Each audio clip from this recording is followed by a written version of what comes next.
The Russian President Vladimir Putin has announced an Easter truce in the Ukraine war starting this evening that will last until midnight on Sunday. Now, the announcement comes after the US President Donald Trump's threatened to abandon the Russia-Ukraine ceasefire talks. The Russian president announced unilateral ceasefire based on considerations. The Russian Defense Ministry said that it had given instructions on the ceasefire to all group commanders in the area of what it calls special military operation.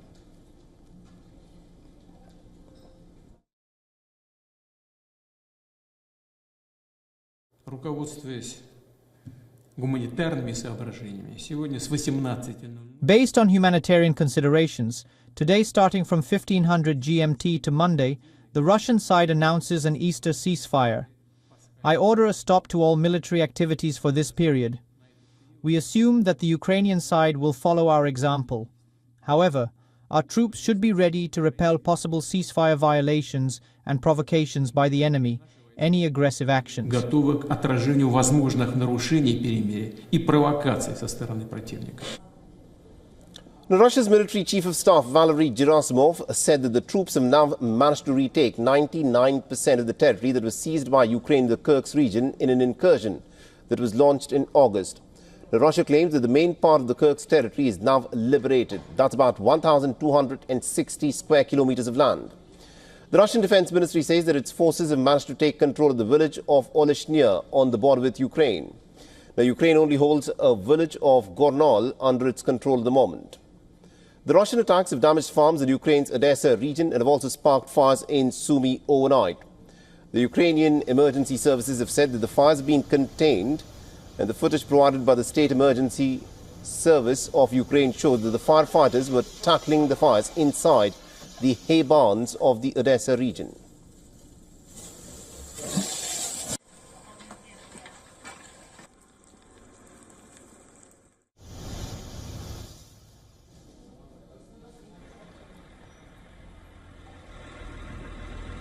Now, at least one person has reportedly been killed and 112 others been injured in another Russian airstrike on Ukraine's second largest city, Kyiv.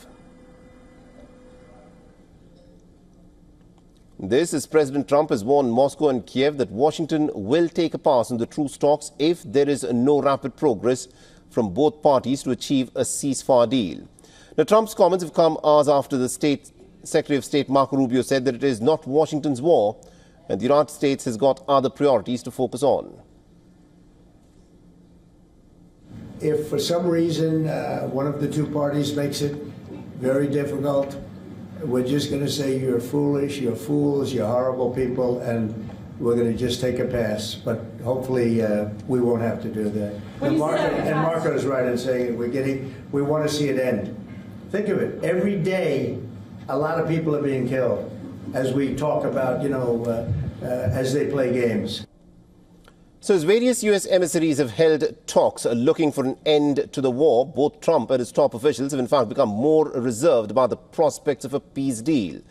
Now, Trump said that negotiations are in fact coming to a head, while adding that neither Russia nor Ukraine is playing him in his efforts to end the 3-year-long war. Now, following this, the Ukrainians in Kyiv have lambasted Marco Rubio's comments, saying that the United States is not the only country in the world, but also pinning their hopes on other allies to extend support.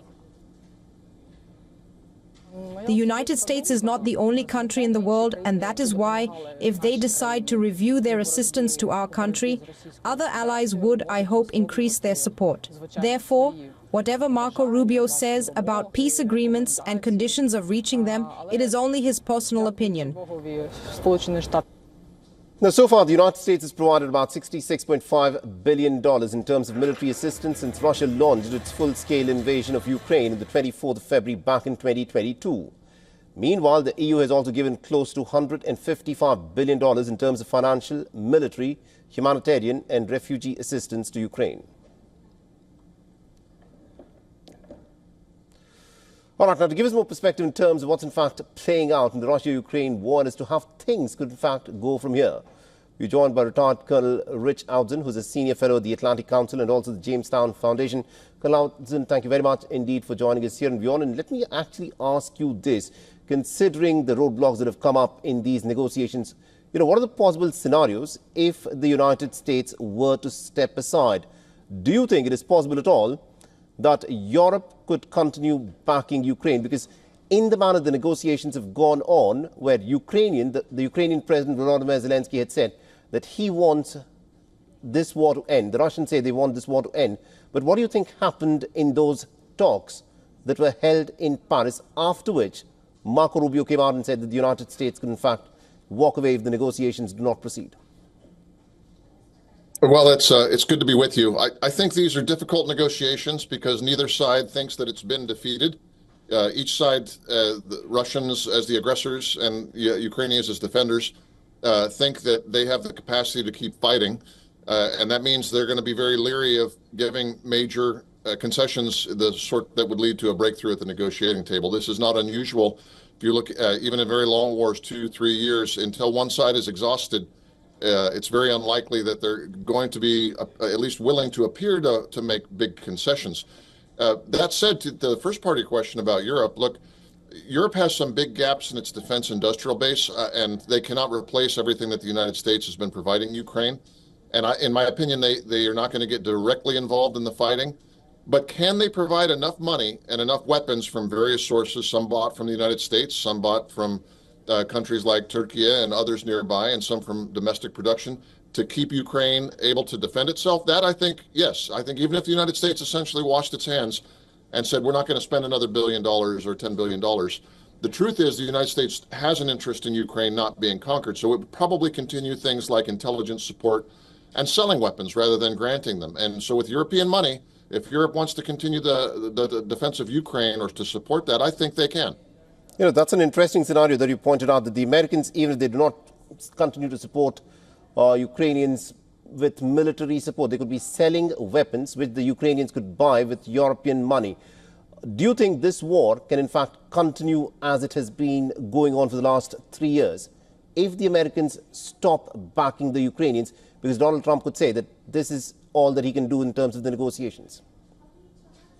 Well, look, I've said for over a year before President Trump was elected that what I thought his strategy would be first to go to the Ukrainians and say, hey, go with my plan and I'll make sure you don't lose any more. And then he'd go to the Russians and say, go with my plan, and you get to keep what you've taken.